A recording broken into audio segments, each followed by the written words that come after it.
Plaintiff Rose Marshall is suing her grandson because she claims she sold him a car, but he has yet to pay her for it. Defendant Anthony Tafoya says the car he bought from Rose turned out to be a lemon, and he's countersuing her today for harassment. Let's start with you, ma'am.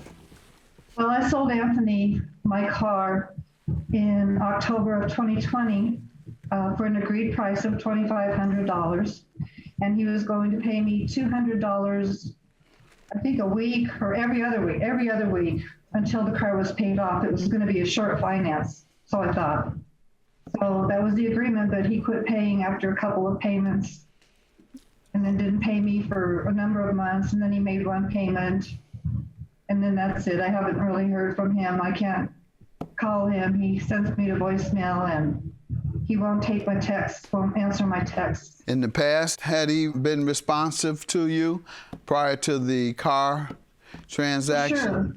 Mm-hmm. Yes. Over the years, you all have had a good relationship? Yes, we had a very good relationship over all these years. And this is the thanks you get. Yeah. His mom around or dad still in his life?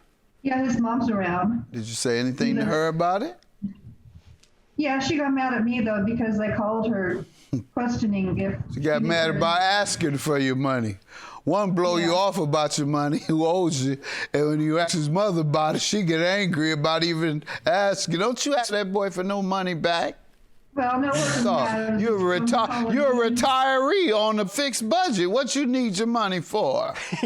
I know. Let me hear from you, grandson.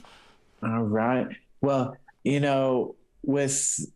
she's just not the most traditional grandma, as much as, she looks like the sweet old grandma that brings you cookies. She's more the grandma that bring her boyfriend home, after gambling all night, comes home, there's a lot of times, where, it seems like I'm ignoring her, but, the way she does come at me is always in the worst of ways, and it wasn't the way, she would call my mom.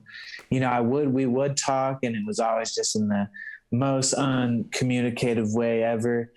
But, with, who she is, she Let me say this to you, ma'am. Let me tell you what he just told me. He said that you're not the type that brings cookies. You bring cars. Plaintiff Rose Marshall is suing her grandson, who claims after Rose sold him a lemon, she harassed him by filing this lawsuit. Go ahead, sir. With that, it was, the whole story, how it started was just, she was just helping me out. And then, what it ended up being was just the car itself, ended up becoming a lemon. And was there ever an agreement for you to pay for the car? Say that again? Did you ever agree to pay for the car? I did. How much did you agree to pay? Well, it was just a week-to-week thing, and then she did have her own, So there was no total price? Yeah, she had a total amount for what she wanted, so. What did you agree to? Well, we never agreed. We went back and forth, and that. So there was no agreement on the amount you paid for the car? No, there was not. Okay, there you go. There we have the problem, ma'am. He said there was no agreement. Well, I did a payment sheet for him so that he would know what days to pay me. Did he ever tell you there's no agreement? No, there was an agreement. But Okay. I don't have a signed agreement. So your grandson is straight lying on you now, huh?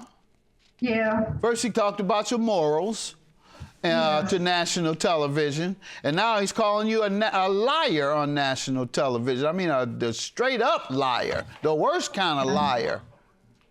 Well, I've got the papers and I've got the proof. You say you used to that. You blew that. You went right past what I was saying. You must be you. He must call you a liar often. I was saying that perhaps it might irritate you a little so he would see how he is irritating his grandma by calling her a liar. But grandma, I'm not surprised. you told me you had a good relationship. Yeah, he can be very charming, very polite, and very cordial. Okay.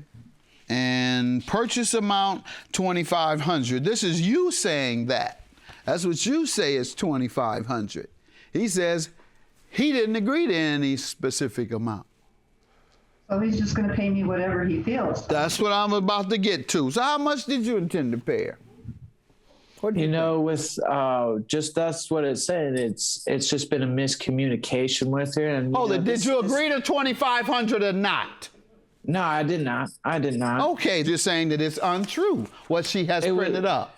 Yeah. Well. Okay, so what did you intend to pay her? What was the amount you intended to pay her?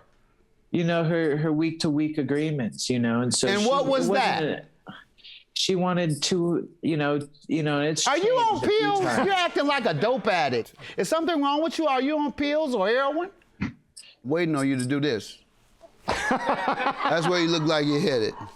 Well, yeah. All right, ma'am. He's confused, and it doesn't sound like you are. Your counterclaim is for $2,500. What's that for?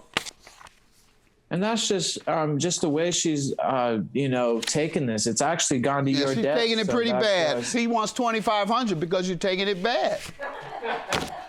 Your claim is dismissed, so are you, sir. Judgment for the plaintiff. Have a good day. Well, I'm not surprised at his response because he didn't really have one. So, when you're trying to make it up as you go along, I suppose that's how it comes out.